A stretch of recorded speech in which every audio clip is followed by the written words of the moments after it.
작가님이 이번에 이제 처음 이제 트렌드로 짚어준 거 하나가 이제 생성형 AI, 맞아요. 챗 GPT잖아요. 맞아요. 그러니까 저는 이제 생성형 AI 하면은 저는 그냥 제 입장에서 신기하네.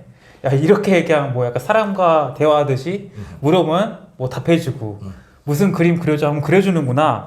이 정도 그냥 생각했는데 트렌드 전문가 입장에서 어떻게 보고 계신가요? 일단은 저는 생성형 AI가 네. 다른 의미도 많죠. 물론 저도 굉장히 신기하고요. 그리고 또 옆에 사람이 없는데도 사람이랑 얘기하는 것 같은 그런 거 정말 좋은 것 같아요. 좋은 것 같고 그리고 우리가 업무에도 많이 좀 도움을 주는 것 같고 그리고 아니면 생산성 높이는 데도 도움을 주지만 제일 중요한 건 저는 사실은 뭔가 대체한다는 이 의미인 것 같아요. 대체? 예, 대체다. 네. 그러니까 시간을 산다는 의미죠. 근데 시간을 돈 주고 사는 건데 예를 들면 내가 생성형 AI를 뭐 무료 버전으로 쓰고 있으면 사실은 그냥 대체하고 있는 거고요. 어느 정도까지는. 아니면 내가 유료 버전을 구독하고 있다라고 하면 시간을 산 거예요. 왜냐하면 내가 굉장히 긴 글을 뭐 예를 들어 쓴다고 생각해 볼게요. 3,000자짜리 글을 쓰는데 보통 뭐 다들 다르시겠지만 3,000자짜리 글을 쓰는 건 사실 그렇게 쉬운 일은 사실은 아니거든요. 근데 그 와중에 생성형 AI가 들어와서 어느 정도까지 커버해 줬다라고 한다면 내가 그만큼 투자해야 될 시간을 대체해 준 거잖아요. 그러니까 내가 만약에 유료 서비스를 쓰고 있었다고 한다면 사실상 돈 주고 산 거죠. 시간을. 그렇죠. 예, 그 시간만큼 나는 다른 일에 더 집중할 수 있는 그런 부분들. 그래서 약간 제가 늘 강조드리는데 기존에 알파 세대가 온다라는 책을 썼을 때 제가 시성비라는 단어 굉장히 강조드렸었거든요. 시간 대비 성능인데 그런 부분이 아마 트렌드의 의미가 아닌가라고 생각합니다. 그럼 이 생성형 AI가 기업에서는 어떻게 쓰이고 있나요?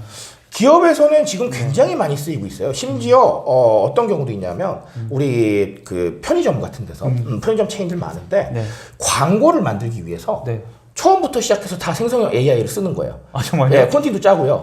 음원도 만들고요. 예, 그래가지고 사람만 등장시켜서 찍어요. 예, 그런 경우도 있고요. 아니면 이런 경우도 있어요. 하이볼 제품을 만드는데 처음부터 물어보는 거예요. 요즘 사람들이 하이볼 뭐 좋아하니? 패키지는 어때? 뭐 가격은 어떻게 할까? 아니면 맛은 어때? 다 물어봐서 그냥 그대로 만들어요.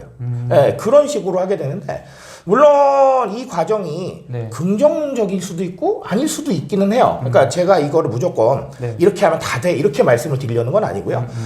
그렇지만 만약에 이 상황이 맞다라고 가정을 한다면 시간 아낄 수 있고요. 비용도 아낄 수 있고요. 그 다음에 인력도 사실은 훨씬 더 절감을 할 수가 있죠. 이 인력들 다른 업무에 또 투입이 될 수가 있잖아요. 그래서 이런 상황들을 보면 상당히 좀 경제적이지 않나. 그리고 또 좀 경제적이다. 이 단어가 좀 여러 가지로 해석이 될 수가 있을 것 같은데 돈적으로도 그렇고 시간적으로도 그렇고 업무 역량 면에서도 그렇고 그래서 기업에서는 그런 식으로 많이 활용을 합니다. 근데 조금 그냥 간단하게 찾아본다면 뭐 그냥 이미지 만들어서 마케팅에 쓰기도 하고요. 그렇게 간단하게 쓰기도 합니다. 근데 조금 더 복잡하게는 그렇게 과정을 밟을 수도 있다. 그렇게 알고 계시면 될 것 같아요. 그럼 작가님께서도 이 뭐 챗GPT나 생성형 AI를 사용하시나요? 저도 많이 사용합니다. 저도 많이 사용하는데 유료로 사용하세요? 저는 유료로 쓰죠.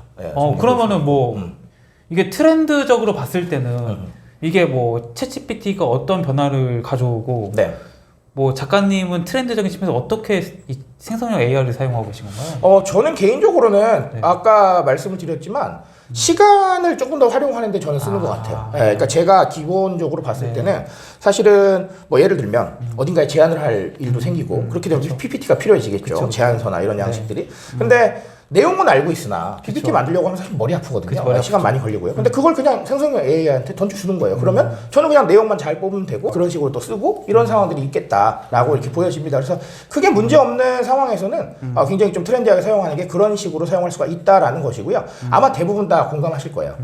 내가 하는 것만큼 만족할 수 없을 수는 있어요. 하지만 대체하는 데는 충분히 괜찮다. 그러니까 제가 늘 말씀드리는 게 있는데 한 60, 70% 정도만 대체하시면 나머지는 내 의견이 들어가고 내 역량이 들어가면 뭐 충분히 괜찮지 않나라고 저는 생각하고 있습니다. 이 생성형 AI에 대해서 책에서 이제 검색 대신 대화를 해야 된다. 맞아요. 네네. 이건 어떤 의미인가요? 검색은 단편적인 일이잖아요. 검색은 단편적인 일이라는 게 저희가 A라는 검색어를 넣으면 A에 대한 검색 결과가 나옵니다.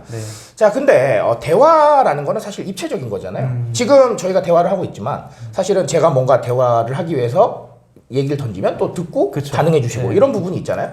똑같습니다. 검색은 단편적인데 생성형 AI하고 하는 대화는 굉장히 입체적일 수 있다는 거죠. 그렇다는 건 단편적인 어떤 상황에서 조금 실망했던 것들이 굉장히 입체적으로 바뀐다는 거죠. 그래서 티키타카라고 그러잖아요. 뭔가 생기고 그리고 또 내가 좀 잘 몰랐던 거 아니면 좀 부족했던 것들을 더 물어보면 또 답을 해줘요. 네. 예, 그러니까 이런 식으로 해서 기존의 단편적이었던 즉 1차원적이었던 검색이 3차원적인 대화로 넘어간다. 이렇게 보시면 될 것 같아요. 재밌었던 게 이제 작가님께서 챗GPT랑 대화를 해야 되는 주제가 한 가지 있다고. 아 맞아요. 예. 제가 돈 얘기라고 말씀드렸어요. 예. 왜 돈 얘기를 챗GPT랑 하세요? 돈 얘기를 제가 추천을 드렸던 게 여러 가지 이야기가 있겠지만 저희가 돈이라는 거는 굉장히 감정이 많이 들어가요. 예를 들면 주식 투자를 했는데 남들은 괜찮다는데 이게 떨어지면 사람이 불안하잖아요. 예, 불안해요. 그러니까 사람이 어쩔 수 없이 감정이 들어가게 되는데 AI는 정말 감정이 없잖아요. 그러니까 그냥 통계만 가지고 판단을 하는 거예요. 예, 그러다 보니까 이런 얘기는 사실은 챗GPT랑 좀 할 필요가 있지 않나라고 생각을 하는 거고요.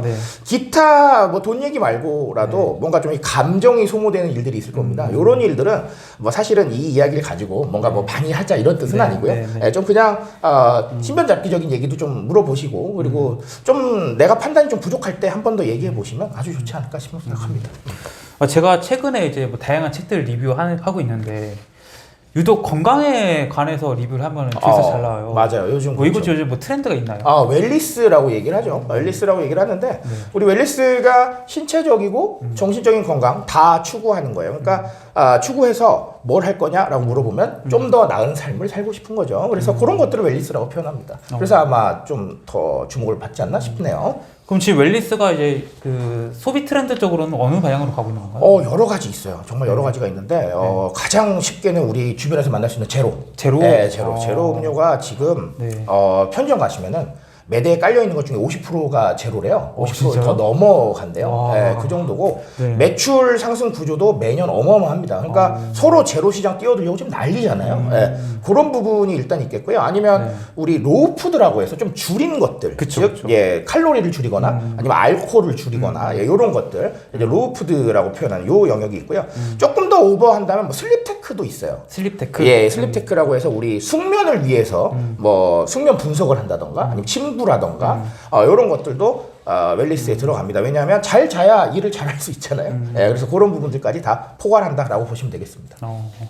그 이제 올리브영 같은 경우에 앱에 이제 헬스 전문가를 만들었잖아요. 맞아요, 맞습니다. 이것도 이제 어떤 트렌드와 관련 있나요? 아무래도 우리가 H&B 스토어죠. 올리브영이라고 하면 H&B가 이제 그런 거죠. 헬스와 뷰티 이렇게 되어 있었는데 우리가 이제 팬데믹 시절에 H에 집중을 했어요. 그렇죠. 근데 엔데믹이 되면서 이제 사람들이 다들 또 색조 화장 관심 있고 하니까 B로 넘어왔거든요. 근데 이 와중에 다시 또 H로 넘어가고 있어요. 그런 상황이다 보니까 당연하지만 가장 먼저 들어왔을 때 사람들의 관심사를 흡수할 수 있느냐 없느냐 굉장히 중요하잖아요. 그런 상황이니 앱에다가 메인에 빼고 한번 생각해 보자 이런 얘기들을 했을 것 같다라는 생각을 합니다. 자, 근데 만약에 후에 시간이 많이 지나서 만약에 B로 돌아가야 한다면 좀 바뀔 수도 있지 않나라고 생각을 합니다. 그러니까 이제 기업들이 트렌드를 이제 이용한다는 그런 거는 사람들이 이제 헬스에 관심이 많으니까 자사의 홈피나 앱들을 제 전면적으로 헬스로 바꾸는 거. 맞아요, 그렇죠. 예, 그런 것도 충분히 저는 트렌드 적응이라고 생각을 해요. 그 상품들 전면에 내세우는 거 이런 것들이 판매 매출 확대로 이어질 수 있어요. 그렇죠. 왜냐하면 관심 있는 거를 보고 관심 있는 상황에서 들어왔을 때 하필이면 그 제품이 있다라고 하면 사람이 반응할 확률이 굉장히 높잖아요. 예, 그래서 그런 부분이다라고 생각하시면 될 것 같아요. 그러니까 이제 애초에 없던 관심을 만드는 건 굉장히 어려운 일이고 맞아요. 그건 있던 관심을 충족시켜주는 게 훨씬 비용 적게 들고 쉬운 거죠. 관심이 없는 거를 관심을 만들어주려면 이거는 정말 힘들어요.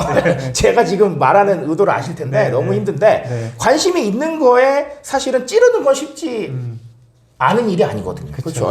그런 것만 조금 해줘도 그런 상황이니까 어떻게 보면 말씀하셨듯이 약간의 변화를 통해서 사람들이 관심 있는 영역 조금 더 노출시켜주고 여기서 좀 더 있다라고 한다면 추천까지 해주면 이건 살 수밖에 없어요. 그러니까 그런 느낌이라고 보시면 될 것 같아요.